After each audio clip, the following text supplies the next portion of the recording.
Hi, I would like to teach you how to live a muscle centric lifestyle. Muscle is an endocrine organ of longevity, and it's the focal point of all things health and wellness, as well as serious change. To be honest, we focus too much on obesity and type 2 diabetes and the diseases that fall in line with metabolic concern, which will include Alzheimer's. The reality is, we are not over fat, we are under muscled, and while we see these diseases physically manifest, the path of physiology of obesity, type 2 diabetes, component of insulin resistance, Alzheimer's, cardiovascular disease are actually diseases of skeletal muscle. There are diseases of skeletal muscle first that also include insulin resistance. Muscle is difficult to address as opposed to adipose tissue, which is homogeneous skeletal muscle. Skeletal muscle is not, and you can actually change fiber types based on the activity that you're doing. In practical terms, being active at a young age and cross training like aerobics type activity and resistance and high interval training to redevelop all fiber types. So this will be an easy practical way of doing it. We must think about skeletal muscle in an endocrine-like fashion because it releases myokines produced in skeletal and smooth muscle and immune cells. Encourage your young ones to optimize myokine production by exercising activity, weight management, and insulin sensitivity. And it is through these muscular contraction that you build muscle. Okay. There are myokines in BDNF, which is called brain-derived neurotrophic factor. This is another impact muscle has on brain tissue. And as we think of muscle as an important mechanism for locomotion, it is above and beyond locomotion. It is truly the most pliable organ we have, and truly, if we shift the mindset of thinking obesogenic centric or fat phobic to muscle centric, you can be set up in a way that allows for success and longevity.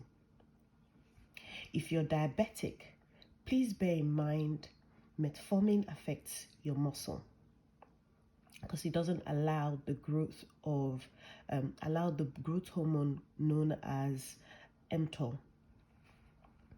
If we talk about muscle health, one must understand that skeletal muscle as we age has an anabolic effect, meaning the things we did when we were younger, like eating cereal or high carb or low protein diet, we train haphazardly, and we will still have this muscle effect.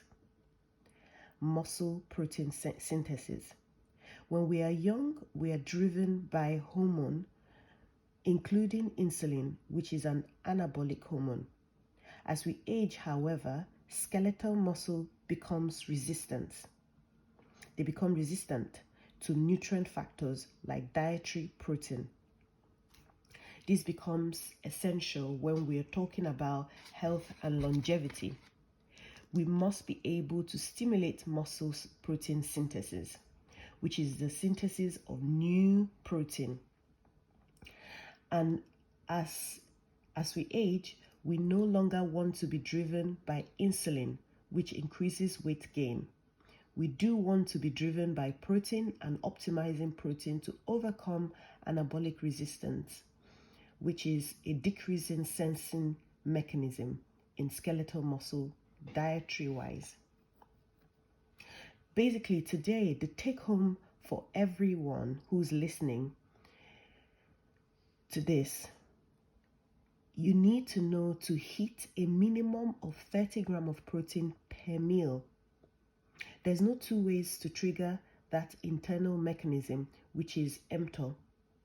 You must stimulate mTOR, which depends on leucine. Leucine is a branched-chain amino acid that comes from high-quality protein.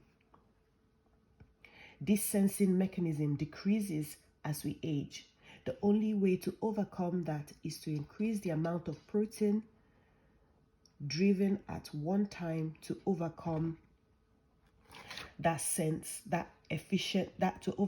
efficiency barrier. Your muscle is your body armor. You have to track it just like you track calories. If you're eating, I need you to take note of this.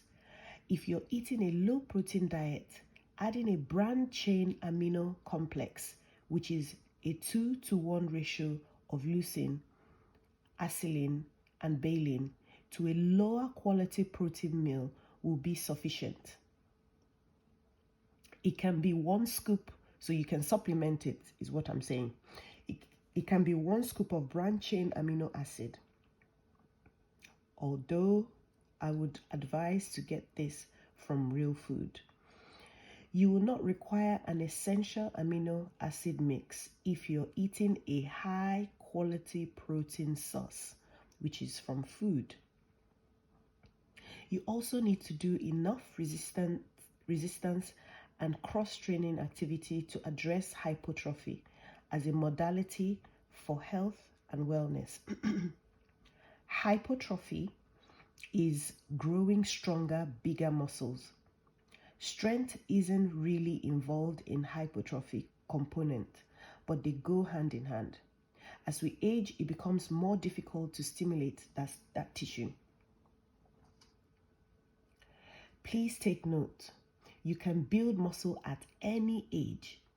It needs to be your primary focus as opposed to fat loss. I always teach people not to focus on how fat they are, but to work on building muscle. And as they do that, the fat will reduce because fat and muscle cannot be together. It's either you have too much fat or you have insufficient muscle. They both cannot reside in the same body. Switch the concept of fat loss into muscle gain, and fat loss will become secondary. Other nutrients to support our muscle health are amino acid conversion. So because muscle growth is an amino acid conversion mechanically, for muscle protein synthesis, for muscle turnover, for repair, and protein acid turnover. It is an amino acid issue. So the primary focus, the nutrient to focus on for this to happen is amino acids. There are 9 amino acids and a series of non-amino acids. No one nutrient is required for this, but there are things that can help muscle and muscle energy, but not necessarily muscle protein synthesis, like creatine, found in food like red meat, vitamin D, omega-3 fatty acid. Again, nothing is going to be as important as number 1, high quality protein, and number 2,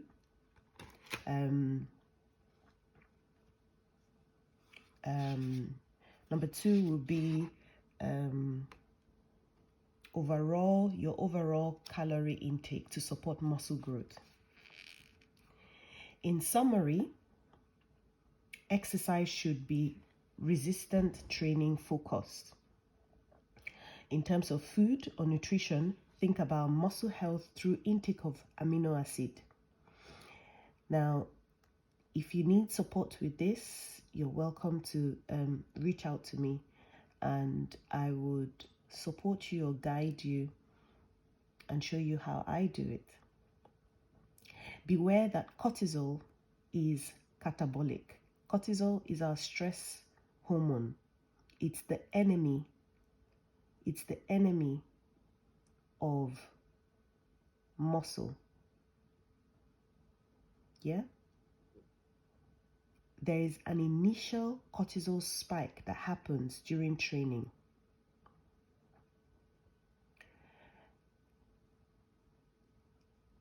But low level of cortisol or chronic inflammation would impair and impede muscle quality. Okay? So in as much as cortisol will go up when we train,